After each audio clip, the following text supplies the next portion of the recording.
Hello everyone and welcome to my July book haul at last. I have 16 books to show you today, which probably is too many considering the amount of unread books I own, and I am trying to curb my book buying addiction now because I realise that I do literally buy way more many books in a month than I actually read, and I do actually really need to stop that. I know a lot of you guys will totally understand that and you will share that book buying addiction, but I do need to start thinking of money and obviously book storage space and things like that. I don't earn a ton of money, but having said that, I never actually buy books at full price. You know, I always only get them if things on my wish list have price drops, or I buy books from charity shops.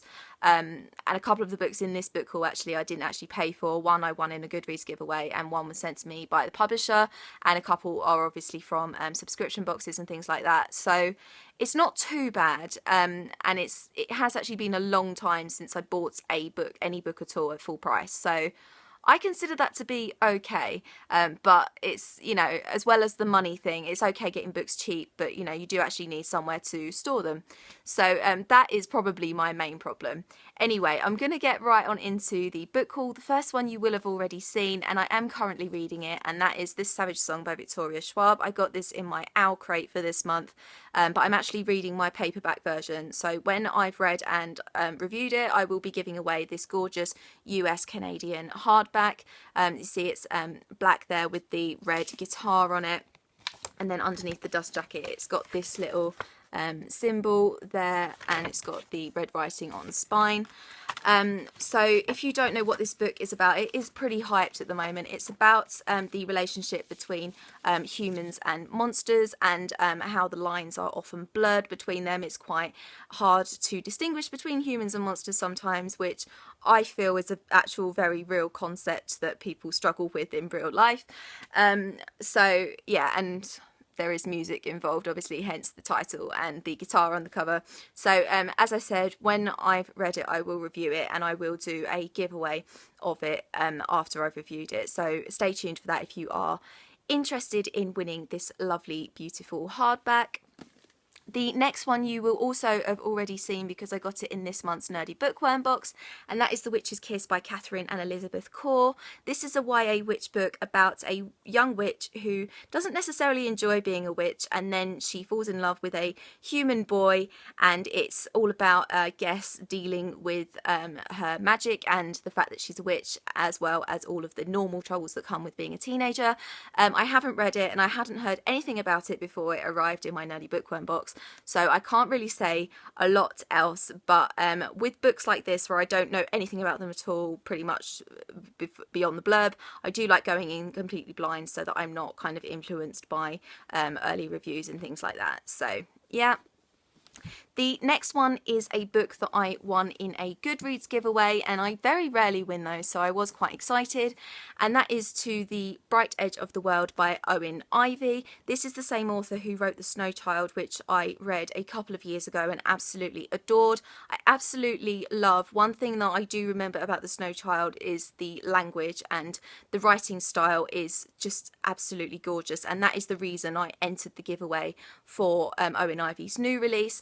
This one is set in the 1800s, and it's about a lieutenant who goes to Alaska to investigate the River Wolverine, I think, and it's all about the discovery of Alaska, basically, and it's about his wife and child, who obviously have to live in the military barracks while he's doing this, and I think it's possibly a dual perspective between him and his wife, because I don't think she really deals with being a military wife very well, or something like that. So a lot of challenges are thrown up for their relationship, as well as obviously his research into the Wolverine River. As I said, the reason I entered it was because of how much I loved this author's writing style in The Snow Child. The Snow Child is quite a popular book, I think. So, and I said I read it a couple of years ago. So, yeah, I'm looking forward to reading this. I'm not sure when I'm going to get to it because it's fairly chunky. So, yeah, I will let you know when I have. The next one is a book that was very, very kindly sent to me by Quirk Books, and I first heard about it through an email from Penguin Random House, and as soon as I kind of read the description and saw the cover, I knew that I had to have it in my life. So I went on Penguin Random House's website and I searched for it, found out that it was published by Quirk Books, which is an imprint of Penguin Random House. They are an American imprint, and I was not expecting them to approve me a copy of this book because I wasn't sure if they kind of send books internationally or anything like that, but I was so excited when they did, and they sent me a copy of this book, and I was, as I said, I am so excited to have it, and that is My Best Friend's Exorcism by Grady Hendrix. This is the same author who wrote Horror Store, which was around a couple of years ago. That book is obviously a horror book, but it looks like an IKEA catalogue. If you guys have seen it, you probably know what I'm talking about.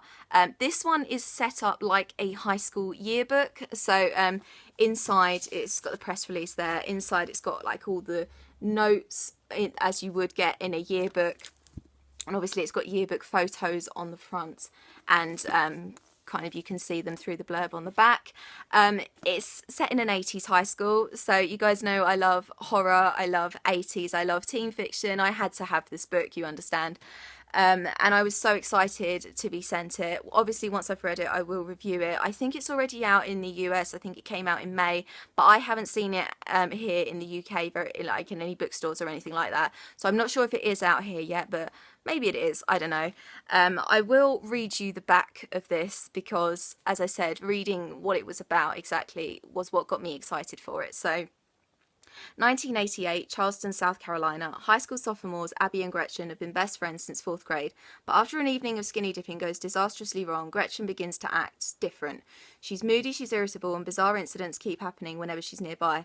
Abby's investigation leads her to some startling discoveries, and by the time their story reaches its terrifying conclusion, the fate of Abby and Gretchen will be determined by a single question: is their friendship powerful enough to beat the devil?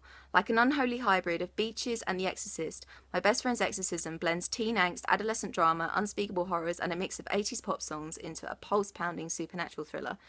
So when I say I like horror, I normally mean like demons and ghosts and human possession stories. That's the kind of horror that I love the most. So this has that, and it also has the 80s thing, the 80s high school thing that I love. So I'm guessing that this might be one of my new favourite books. Just on the surface of it, it looks like it might be.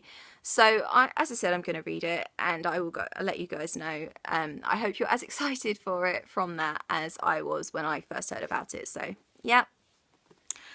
And all of the rest of the books in this book haul are books that I paid for with my own money. As I said, I rarely get books for full price, so I did get all of these at discount price, either on Amazon or in charity shops or things like that. So the first book I have, the first two books actually, are Silence and Touch by Michelle Sagara. I think I heard about these first on Zena Haley's channel. I will leave a link to her channel down below. She's one of my favourite booktube friends. I absolutely adore her. She read these and really enjoyed them. I think it's about a girl who can see and communicate with the dead. I think she finds out she has this power when she's in a graveyard, and she has a dead boyfriend, I think, and dead relatives, and she realises she can communicate with them. There are more books in this series, I think, but these two were like quite cheap on Amazon, so I just thought I would pick them up. They have very, very pretty covers, as you can see, and they're nice little handy mass market paperback size. So yeah, I'm looking forward to seeing what I think of those. The next book I bought, again, like the Owen Ivy book, I bought purely because of the author, and that is The Muse by Jessie Burton. Jessie Burton wrote The Miniaturist, which was one of my favourite books of 2015. Absolutely love that book. The Miniaturist was set in the 1600s, and this is set in the 1960s, so it's obviously quite a lot later. This is about a girl who arrives in London from Trinidad, and she gets a job as a typist for a very posh, glamorous woman who doesn't really give much away in a London art gallery, and then one day a lost, mysterious painting appears in the art gallery, and I think the girl, the typist, gets very, very interested in this, and she researches the painting, goes into the history of it, and I think it ends up having like quite a dark secret past to it, and it sounds very kind of weird, and I'm guessing it will have a few twists and turns, and I loved me some Jessie Burton. The Miniaturist was a really lovely magical realism story. If you haven't read it, I thoroughly recommend you do. So it was natural that I was going to pick up her new release. So I'm excited to finally get to this at some point. Can I just say, I know that the lighting might be a little bit weird today, and it probably is like really harsh and it's making my face look really weird, but that's because once again I left it too late in the day to film a video. I just got in from work, so yeah. Yeah, so I've had to turn my bedroom light on, and I know it's really, really harsh, so please excuse like any terrible face colouring, please. Anyway, moving right on in to the next book. Okay, so this book, I can't remember whose channel I first heard it on, but as soon as I heard that it existed, it went straight on my Amazon wishlist, and I was so excited a couple of weeks ago when it finally had a price drop, and that is Hotterodactyl Boyfriend by Alan Cumming. This, I'm literally gonna tell you very, very briefly what it's about. It's about a pterodactyl who arrives in a high school, and for some reason he's the hottest guy in school. All the girls love him. It says there, look, everybody wants one.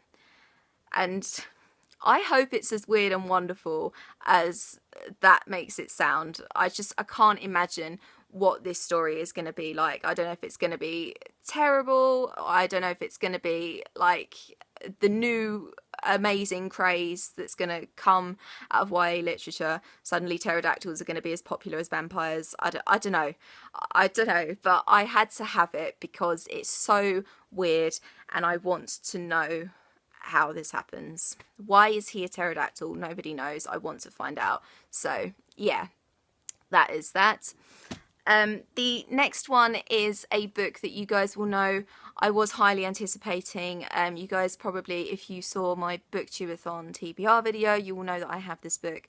And it was a book that I was looking forward to for a long time, so I did pre-order it, and it did arrive at my house at the beginning of this month, and that is I Darken by Kirsten White. I will be reading this as soon as I finish reading The Savage Song, because I want to review this while it's still kind of a relatively fresh release.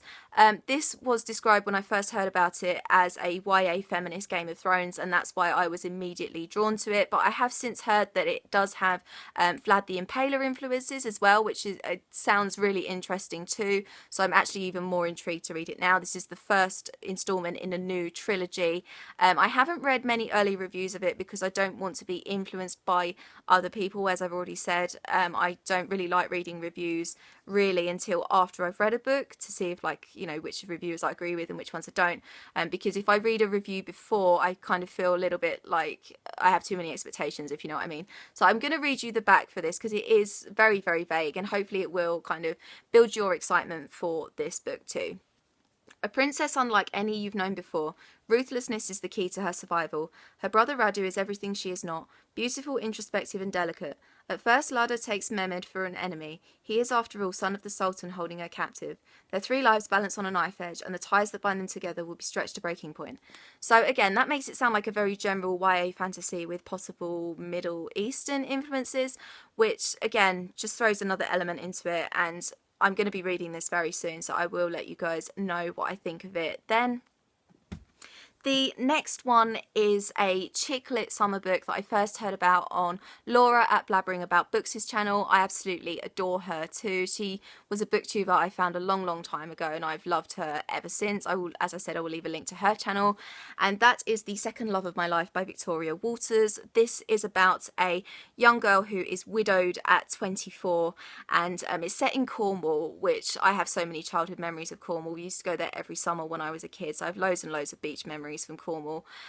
So she is widowed at the age of 24, and I think she is obviously kind of struggling with the idea of finding love again, and then I think she does, and I'm guessing it's a lovely kind of summery chick lit book. So yeah, that is it. It's a lovely little nice jolly sunny cover. So yeah.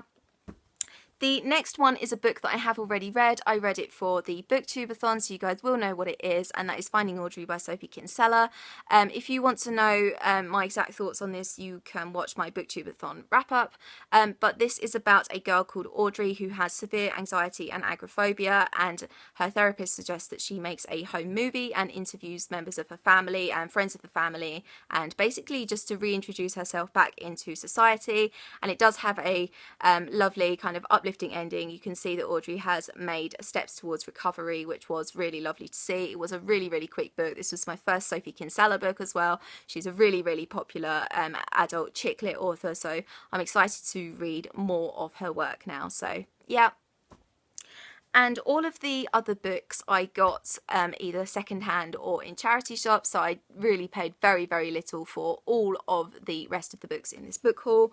So the first one is Rapture by Lauren Kate. This is the 4th book in the Fallen series. I now have all 4 books in this series, so I can read them whenever I want. I've heard mixed things about this series. I've heard some people absolutely love it and some people were just a bit like, meh. But they have got absolutely gorgeous covers, which superficial people like us, of course, obviously have to mention every time there's a beautiful cover. So yeah, I do have all 4 of these books now, so I will read them and form my own opinions of them. So yeah. The next one is a book that is slightly out of my comfort zone. It's an adult sci-fi book, and that is 172 Hours on the Moon by Jana Harstad. I think this was doing its rounds on BookTube a little bit last year sometime, which is when it came out. I think this is about 3 people who have very different backgrounds, and for some reason they are sent on a rocket together on a mission to the moon, and I'm guessing this is about the 172 hours that they spend there. I'm guessing maybe there's a rescue mission or something like that. I will read you the back because I think that is probably going to give you a little bit of a better description than I could. It's been decades since anyone set foot on the moon. Now 3 ordinary teenagers, the winners of NASA's unprecedented worldwide lottery, are about to become the first young people in space and change their lives forever. Mia from Norway hopes this will be her punk band's ticket to fame and fortune. Midori believes it's her way out of her restrained life in Japan. Antoine from France just wants to get as far away from his ex-girlfriend as possible. It's the opportunity of a lifetime, but little do they know that something sinister is waiting for them on the desolate surface of the moon.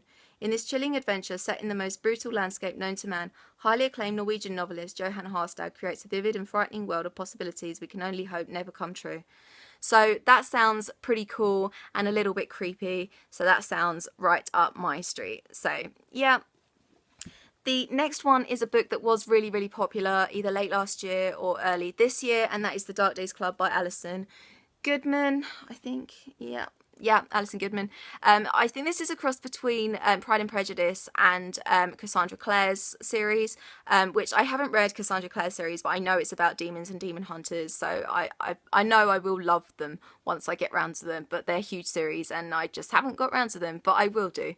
It's my ambition. It's a series I need to get to, I know. So this kind of reminds me a little bit of Pride and Prejudice and Zombies, and I'm hoping it does have that vibe because I absolutely love that adaptation of the Jane Austen classic. So yeah, but that's pretty much all I know about it. I want to go into it semi-blind. I know it was really popular when it came out, so I'm hoping it does live up to that hype. Certainly now the hype has died down a little bit, I'm probably more inclined to read it now, so yeah. The next one was Moving Pictures by Terry Pratchett. This is obviously in the Discworld series. I'm collecting the Discworld novels in these cute little mass market paperbacks. I don't know what number this is. I think it may be years 10 or 11 or something like that. So yeah, this is obviously an adult fantasy series, very, very popular. And I haven't read any of them yet, but I do have a few of them now. I have maybe 16, 17 of them. I know it's like a 40 book series, so it'll take me like literally forever to collect them all, but I got this in on the South Bank. They have I don't know if it's every weekend, I think it's most weekends though, they have like a secondhand book fair on the South Bank, and I was there a couple of weekends ago and I picked this up for relatively cheaply, so yeah. And the last book I got in a charity shop, and I was so excited to see it there because it's been on my wish list for literally the longest time, and I got it for 99p in a charity shop and I was so excited. It's a really, really well-known book, a book that everyone loves, and that is A Little Life by Jana Goohara. It's a huge, huge monster of a book, so I'm not sure when I'm going to get to it. It's got tiny, tiny print as well, but a lot of people who have read this have said that it is literally the most emotional, heartbreaking book they've ever read. It rips your heart out and stomps all over it, and that was pretty much enough for me to want to pick it up.